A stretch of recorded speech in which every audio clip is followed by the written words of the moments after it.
Hi, and welcome to Biopilates Deep Dive. Today, I'm offering you a very practical, very precise episode about an exercise that looks simple at first glance, but becomes a true biomechanical gem the moment you truly respect it. Back rowing, biceps curls on the reformer. You might think it's just bending the elbows. In reality, it's an exercise that reveals everything. It reveals your scapular stability, your ability to keep the humerus still in space, your postural organization, the quality of your pronation supination, and above all, your control on the return. I love it because it doesn't allow cheating. The reformer becomes a mirror. If your strategy is clean, the carriage glides as if it were obvious. If you compensate, the carriage tells you immediately. Before we talk about the movement itself, I need to lay down an essential foundation. The elbow is not an isolated joint. It's a complex. When you do a biceps curl, you involve several joints that work together within a shared capsule. You have the humerulnar joint, the primary hinge for flexion and extension. You have the humeroradial joint between the capitulum of the humerus and the head of the radius, which is crucial for stability and force transmission. And you have the proximal radial joint, a pivot that allows pronation and supination. So even before we talk about muscles, we have to understand that this simple gesture is supported by an intelligent architecture. That architecture is first and foremost bony. The distal humerus carries the trochlea, a pulley-shaped surface that fits into the trochlear notch of the ulna. This is what guides flexion and extension with precision. It also carries the capitulum, more lateral, which receives the radial head. The ulna forms a kind of clamp around the trochlea, with the olecranon acting as a bony stop in extension, and the coronoid process playing an important role in flexion. The radius is the bone that pivots. Its head rotates inside a stabilized ring, and its radial tuberosity is a key landmark because it is the insertion site of the distal tendon of the biceps brachii. And that detail changes everything. Depending on whether your forearm is in pronation or supination, the radial tuberosity is oriented differently, and the biceps mechanical advantage changes. That's why hand position is never just a detail. Then we have the ligaments, the silent guardians of movement. They should never become the main actors, but they ensure the joint remains congruent and stable. The medial collateral ligament is a major stabilizer against valgus forces, forces that would open the elbow on the medial side.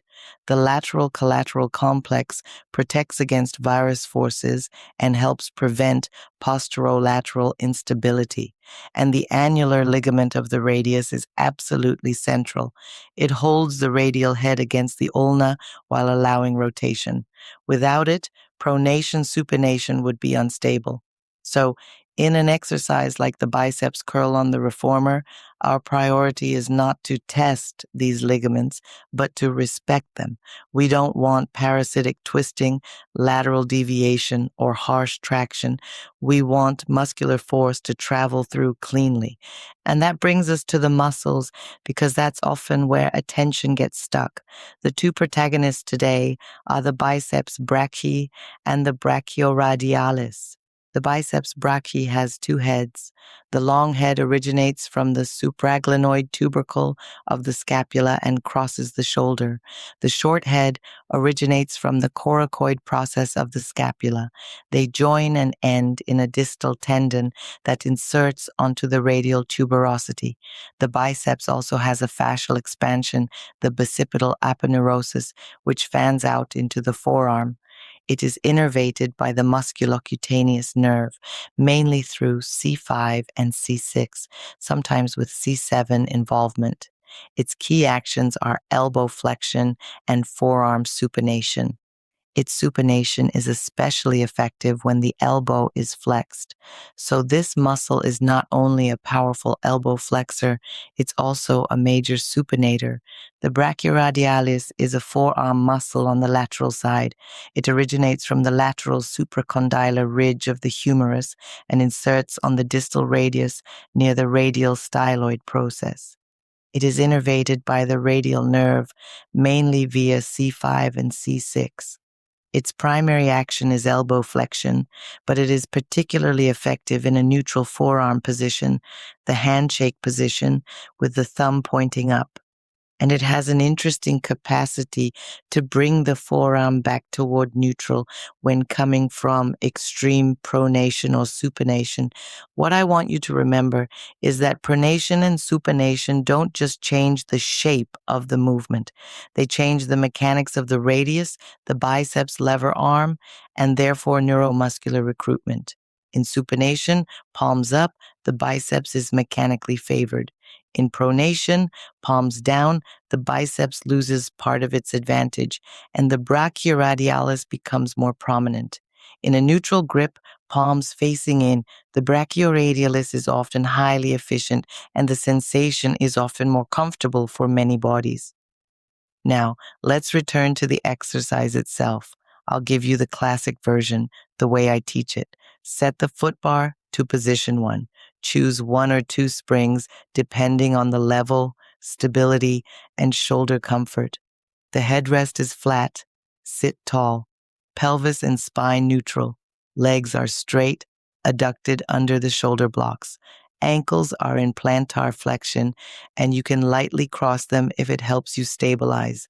Arms are long in front of you at shoulder height. Hands are in the straps, palms up. Wrists and fingers stay long without gripping, and above all, your scapulae are stabilized. And I insist, stabilized does not mean pinned down. We want living stability, not rigidity. To prepare, inhale, then exhale. Keep the scapulae stable and the humeri still in space, and flex the elbows to bring the hands toward the ears and push the carriage. Then inhale, keep the scapulae stable and extend the elbows to control the carriage back. Do 5 to 10 repetitions slowly with a steady rhythm without rushing. And now the most important point in the entire exercise, the one that changes everything. Keep the upper arm at a constant height and do not overuse the upper trapezius. This is where most compensations appear. When it gets difficult, many people lift the shoulders, shorten the neck, and turn a curl into a shoulder pull. But if the shoulder moves, you change the length of the biceps because the biceps crosses the shoulder. You change the line of pull, and you create parasitic stress at the elbow. So the first discipline is do not negotiate with the shoulder.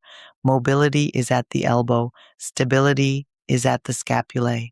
I also want to emphasize the return of the carriage. In my mind, the return is a matter of movement ethics. Many people know how to produce effort. Few know how to give it back. Yet the eccentric phase is the zone of control and protection.